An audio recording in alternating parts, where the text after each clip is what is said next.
Muito bem, cá estamos de novo para darmos continuidade ao nosso trabalho, para já, de entrevistas, portanto, a algumas entidades e técnicos, portanto, nomeadamente engenheiros zootécnicos, ou não estivéssemos nós neste congresso, o Congresso Nacional de Zootecnia, que está a decorrer aqui em Lisboa, no ISA, nas instalações do Instituto Superior de Agronomia, portanto, onde desde ontem, portanto, estamos sensivelmente a meio, portanto, este congresso vai terminar no final do dia de amanhã, o dia de amanhã destinado também para, como é normal, para determinadas visitas técnicas, como que um colmatar de todo o conhecimento que vai sendo desenrolando, vai desenrolando ao longo destes primeiros 2 dias. Portanto, sem perder mais tempo, vamos conversar com mais um convidado nesta nossa reportagem, Carlos Vouzela.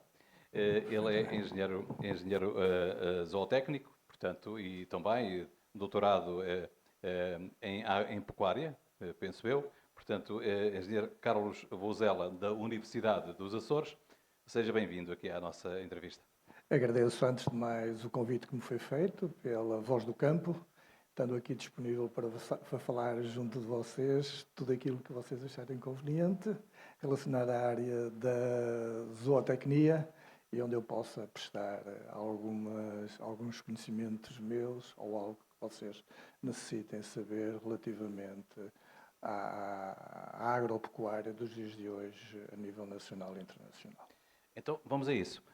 Se bem que vou aproveitar um pouco também o facto de ser docente, portanto, especializado, penso eu, sobretudo na zona dos Açores, na região autónoma dos Açores. Portanto, vamos um pouco incidir aí. E começar exatamente por aí. Como é que é a zootecnia nos Açores? Ora, os Açores é um arquipélago constituído por várias ilhas, 9 ilhas, cada uma com suas especificidades. No entanto, existe um determinado padrão de produção, nomeadamente que diz respeito à produção de ruminantes, e concretamente à produção leiteira e à produção de carne.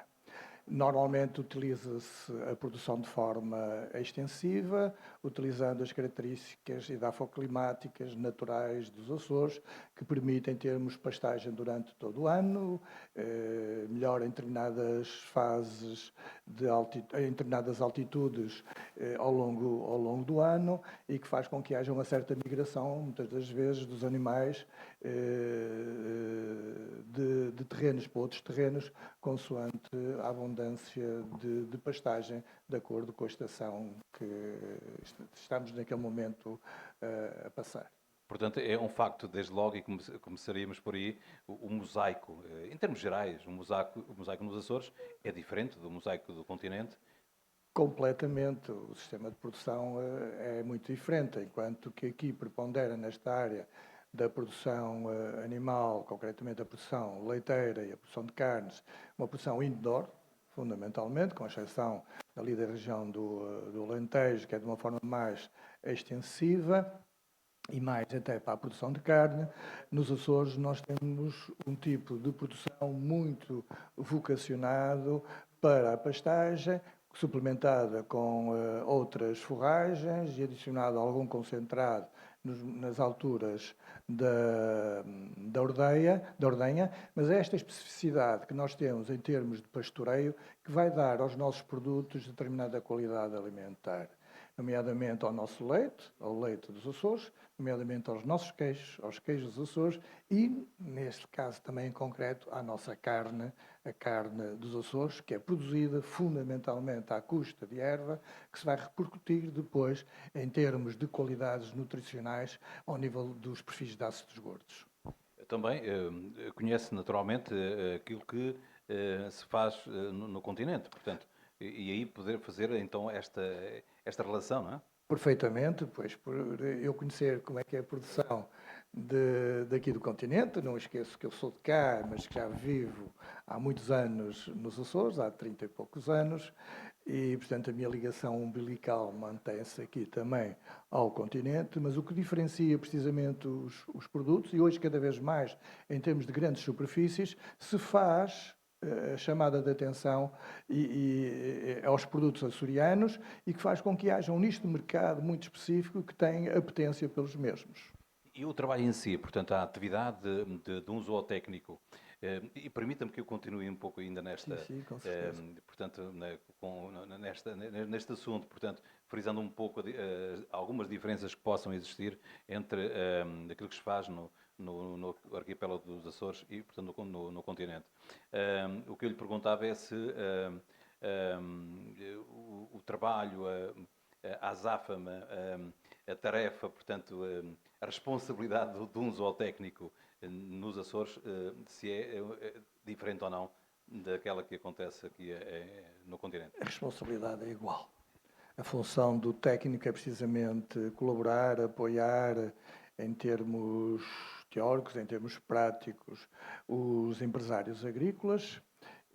Eu digo e refiro empresários agrícolas, porque hoje cada vez mais temos de notar ou temos de referenciar que eles são pessoas muito mais especializadas do que eram há uns anos atrás, muito mais exigentes, ávidos de conhecimento, de vontade de conhecer, o que faz com que os técnicos tenham de estar muito mais bem preparados nos dias de hoje que se calhar estariam há uns anos atrás, porque as exigências hoje são muito maiores. E são muito maiores até por questões de produtividade. Produtividade com rentabilidade.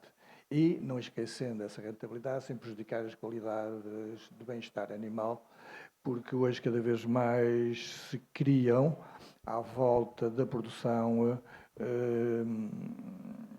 mitos, muitos deles sem fundamento científico e que são fáceis de entrar na comunidade, principalmente através dos jovens, porque hoje existe cada vez mais na cabeça deles aquele espelho da saúde, do ginásio, e que a carne, que o leite não serão os complementos ideais para esses efeitos, o que não é uma realidade. Uma determinada desinformação, é isso? Há uma determinada desinformação, não sei com que intenção, muitas das vezes, cria-se determinadas políticas, desculpa-me o termo que eu vou utilizar, animalistas, e essas políticas animalistas não têm aquele fundamento científico por trás que lhes faça valorizar essa situação. Não quer dizer que tudo é perfeito na vida, nós também não somos perfeitos, também não procuramos a perfeição, mas procuramos um equilíbrio social, em termos pessoais, e um equilíbrio, neste caso, em termos produtivos. E quando digo em termos produtivos é comam de tudo, mas de uma forma equilibrada, e não se tornem única e exclusivamente segundo uma determinada linha. Senão um dia destes eu rasgo os meus livrinhos todos desde que fiz a minha primeira classe, porque tenho 65 anos, em que dizíamos que nós éramos omnívoros, e ninguém diz que nós éramos herbívoros, nem veganos ou outra coisa parecida. Aliás, nem o nosso aparelho digestivo está preparado única e exclusivamente para rentabilizar essas fontes alimentares. Mas já que tocou nesse ponto, digamos que há aqui duas áreas que eu gostava de sublinhar nesta matéria de eventual desinformação portanto, que fala. Por um lado, é eventualmente o consumo exagerado de carne. Há quem diga que hoje em dia se consome mais carne do que se consumia, enfim, há uns anos atrás. Por outro lado, e parece aqui também, e isso será, em meu entender, uma vantagem, é que hoje a carne terá mais qualidade do que da carne que teria há uns anos atrás também, fazendo esta ponte. Porque hoje, vocês zootécnicos e os veterinários, e enfim, todos os empresários que lidam à volta desta temática, têm obrigatoriedades, têm mais eficiência, mais tecnologia, portanto, e tudo isto vai se repercutir na qualidade da carne. Claro que sim, hoje a capacidade produtiva é totalmente diferente de há uns anos atrás. Começa logo pelo material genético. Hoje consegue-se trabalhar os animais num determinado sentido, num sentido determinado produtivo. Há outras espécies de animais que, inclusivamente, somos capazes de produzir alimentos especializados. Por exemplo, estou a lembrar-me agora aqui da produção avícola, e já existe nichos de mercado, estou-me a lembrar aqui também da Holanda, que nós, por exemplo, podemos produzir ovos riquíssimos em vitamina A ou outra vitamina, portanto, alimentos melhorados. Portanto, acompanhando isso, as exigências de cada dia ou do dia a dia relativamente a essas pessoas que têm essas apetências. Claro que se nós dissermos, olha, comemos excesso de carne, sou capaz de dizer, se calhar em algumas situações de convívio, fazemos uma churrascada e acompanhamos uma bebidazita, e vou falar aqui em água, para não, porque estou aqui em termos de redes sociais, uma água gaseificada às vezes, com mais uma quantidade de carne. Agora, o fundamental é, na realidade, o equilíbrio. Não vamos aqui dizer, juventude, comam só vegetais, não comam nada de origem animal. E eu, não sendo médico, vou-vos quase dizer a todos que, se não comerem carne, futuramente vão ter problemas de saúde. Nomeadamente, e fala-se muito, a falta de vitamina B12, que é fundamentalmente proveniente da carne. Poderemos buscar outros substitutos. A proteína, por exemplo. A proteína animal, esqueçamos que grande parte do nosso corpo é proteína e água, fundamentalmente. E portanto, temos que fazer essas substituições e aumentá-las, se necessário, sem ser com a ajuda de produtos químicos. Nós vemos em ginásios muita coisa que é exagerado e aquilo não é, desculpem-me, estar a meter por águas turvas, aquilo muitas das vezes não é única e exclusivamente devido à alimentação. Seria um tema para uma conferência sobre essa matéria, mas são, digamos que, contas para outro rosário. Outro rosário, exatamente. Bom, o professor Carlos Vozela, engenheiro Carlos Vozela, sabemos que vai moderar na parte da tarde, portanto, uma mesa redonda, portanto, com o tema produção de ruminantes. Qual é que é a sua expectativa? Eu acho que a mesa vai ser extremamente agradável, não só principalmente pela diversidade de temas que se vão tratar, em que vai tocar precisamente na questão da qualidade da mesma, na qualidade da carne, nomeadamente em termos de ácidos gordos, ácidos gordos voláteis, outras é através precisamente do perfil desses mesmos ácidos gordos. Temos também ali outros temas, que é a substituição de algumas matérias-primas por outro, no sentido de melhorar a rentabilidade. Mexer também com a parte genética, também vai haver aí trabalhos nessa área. Portanto, uma diversidade enorme que engloba precisamente este tipo de produção, que é a produção de ruminantes e que tem um grande peso também na nossa economia nacional. Mas, se me permite fazer aqui uma à parte, não há nenhuma economia que sobreviva sem a agropecuária. Temos o exemplo da Ucrânia, que com a guerra mexeu com os cereais, mexeu com todas as economias. Podemos ter todo o dinheiro que quisermos ter. Se não tivermos alimento, não serve para nada. Com certeza. E se diz muito, não é? Obviamente.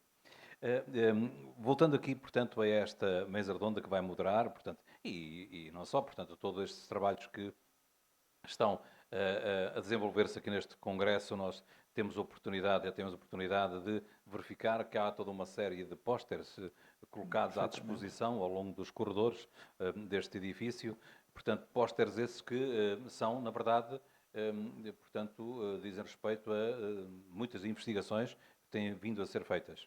Sim, esses pósteres que nós temos aí, e felicito todos os congressistas que vieram a este congresso e que mostram uma heterogeneidade enorme de conhecimentos que estão ali temas colocados. muito diversificados. Muito diversificados em todas as espécies animais, em todos os temas, de ponta. O estar em póster não quer dizer que sejam desvalorizados relativamente aos que são apresentados, mas sim é uma questão apenas de gestão do tempo ao nível do Congresso e, portanto, a própria organização cria esta forma de apresentar os trabalhos dos cientistas através precisamente dos pósteres. Ora, a qualidade dos mesmos, e se nós dermos uma vista de olhos, como já tive a oportunidade de o fazer, eu próprio também trouxe dois pósteres comigo, vemos que a ciência está bem a nível nacional, está bem a nível internacional. E temos aqui um aspecto também muito importante, que foi a participação dos colegas brasileiros neste mesmo congresso, que vieram em massa ao mesmo. O que é relevante, passar o Atlântico à procura de ciência e transmitir ciência. Já agora, e provavelmente teve a oportunidade de assistir, o que é que sublinha nesta participação dos colegas brasileiros? É que, para já, falamos a mesma língua, o que é algo que nos aproxima facilmente, apesar de, cada vez mais, a língua inglesa ser aquela que mais prepondera em termos internacionais e que prepondera na comunicação científica. Mas o virem do Brasil aqui a Portugal, e provavelmente para o ano seremos nós a lá ir, é uma forma de trocarmos opiniões, de trocarmos visões diferentes. O Brasil é totalmente diferente de Portugal, há uma especificidade muito própria, há uma diversidade enorme, que muitas das vezes não podemos fazer comparações entre um país e o outro, devido precisamente ao aspecto que eu acabei de referir, das realidades serem muito distintas. Mas há sempre algo em comum. E esse algo em comum é que nos une. Não é só a língua, é o conhecimento. Já agora, se me permite, já que fala no Brasil, portanto, já estamos além fronteiras, vamos falar um pouco de situações, enfim, problemas, eventuais problemas que existam a nível internacional. Como é que, portanto, a pecuária, nomeadamente a agropecuária, tem resistido ou poderá continuar a resistir em contexto geopolítico que hoje conhecemos, portanto, guerras de várias formas, guerras propriamente dita, guerras também de tarifárias, enfim, há toda uma problemática que vos preocupa, certamente. Claro que sim, isto faz com que cada vez mais a concorrência se torne complicada, porque as tarifas, somente nas trocas entre a União Europeia e países fora da mesma, nomeadamente com os Estados Unidos, para os quais em algumas de algumas das nossas produções são transferidas, faz com que as mesmas deixem de ter um pouco mais de concorrência. No entanto, não quer dizer que não se possa virar para outros mercados. Mercados chineses, mercados asiáticos, que são carentes, por exemplo, estou-me a lembrar agora aqui, em carne de porco, para onde nós exportamos bastante, e, portanto, essas tarifas não exigem e ainda somos competitivos relativamente a eles. Portanto, temos ainda portas abertas para colocarmos produto feito em Portugal nesses mesmos países. De certa forma, essa é uma mensagem de tranquilidade que deixa aqui aos produtores nacionais. Eu não vou dizer de uma tranquilidade perfeita, porque isto, o que é verdade hoje, amanhã deixa de ser mentira, com estas mudanças todas que nós vamos acompanhando a nível da comunicação social, e por isso, muitas das vezes, temos de estar a pensar, se isto acontecer, temos sempre um plano B. Se alguma coisa não correr bem, como é que vamos dar a volta à situação para que solucionemos aquilo que nos foi posto de um momento para o outro nas mãos e sem prejuízo dos agricultores ou dos empresários agrícolas. Mas não há dúvida que estes, cada vez mais, com a informação que têm, também têm conseguido dar a volta, muitas vezes com alguma dificuldade, para não dizer com bastante dificuldade, mas com a resiliência que eles têm conseguido andar para a frente. E para concluir a nossa agradável, diga-se de passagem, a nossa agradável conversa, portanto, em torno destes temas que são, de veras, muito importantes, eu gostava que se pronunciasse sobre, enfim, eu sei que é um exercício não propriamente fácil, sobre o futuro dos zootécnicos, o futuro da zootecnia, e tendo em conta que hoje é um facto também, as universidades, portanto, o senhor tem vínculo, digamos, na Universidade dos Açores, conhece as universidades também, as outras universidades de todo o continente, portanto, o que eu lhe pergunto na sua perspectiva, como é que irá ser a zootecnia nos próximos anos, na próxima década, e tendo em conta, sobretudo, que as escolas hoje estão com alguma dificuldade portanto, digamos, admissão de novos alunos, novos talentos, portanto, e futuros técnicos, não é? É uma realidade. Toquem num assunto extremamente importante e que ultimamente tem sido difícil resolvê-lo, arranjar uma solução para o mesmo, que é a captação de alunos para esta área do saber. Não é só para a área da zootecnia, é para a área de toda a produção, toda a produção agropecuária. E aqui deve-se, se calhar, um pouco a esses conceitos, a toda a política que se anda a criar aqui por fora, junto da juventude, de forma a desviar-lhes os pensamentos relativamente ao que é, na realidade, a produção animal. Como em todas as profissões, há bons profissionais e maus profissionais. Há quem faça bem e quem faça mal. Mas o que prepondera é o que faz bem. Não é prestar, não é uma árvore, como se costuma dizer, que faz a floresta. Só uma coisa aconteceu mal numa coisa, não quer dizer que o mesmo aconteça do outro lado. No entanto, eu aqui apelo também aos políticos que nos governam, que têm alguma responsabilidade na sensibilização e no alertar para determinados aspectos que poderão reverter um pouco esta situação. Passámos por uma situação de falta de professores, os políticos alertaram para isso e, portanto, a procura por essas áreas aumentou logo. Há falta de técnicos superiores para as exigências do mercado internacional e, concretamente, para o mercado europeu. Pode não acreditar, mas diariamente me aparece no meu mail informação a solicitar técnicos superiores para esta área, para a Espanha, para a Itália, para a França, para Portugal. Não conseguimos. Não é apenas um problema português, então? Não, é nacional. É internacional. É um problema internacional de falta de captação de pessoas para este conhecimento. Penso que as pessoas estão um bocadinho desviadas, sabendo que a empregabilidade é alta, estão um bocadinho desviadas, por estes conceitos que acabei um bocadinho de referir e que têm às vezes algum peso na União Europeia.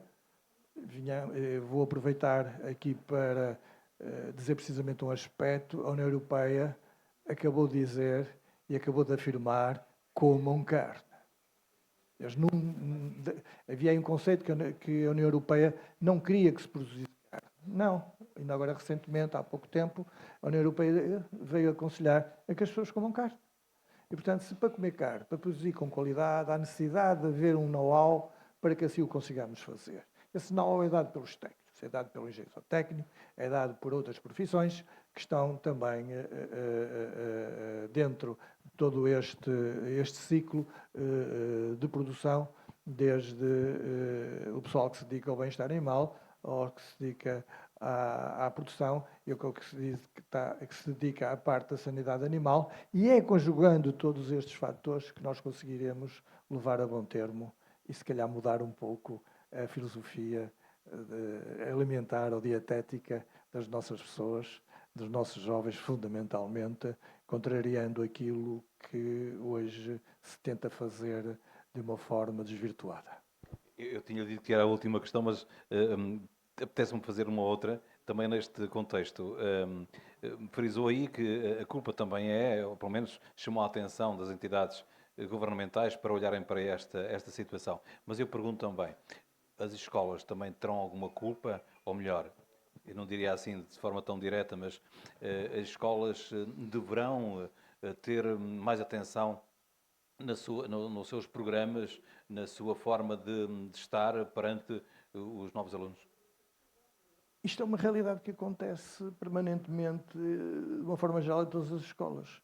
Os planos curriculares dos cursos não estão parados. Estão sempre a ser remodelados de X em X tempo, acompanhando precisamente as exigências que são necessárias. Hoje, cada vez mais se fala na informatização, mais se fala na digitalização, na inteligência artificial.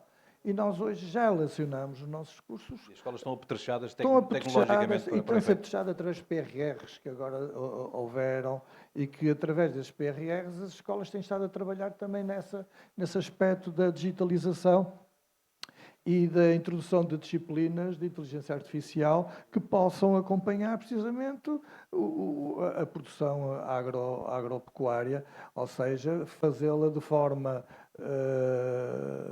mais moderna, digamos assim.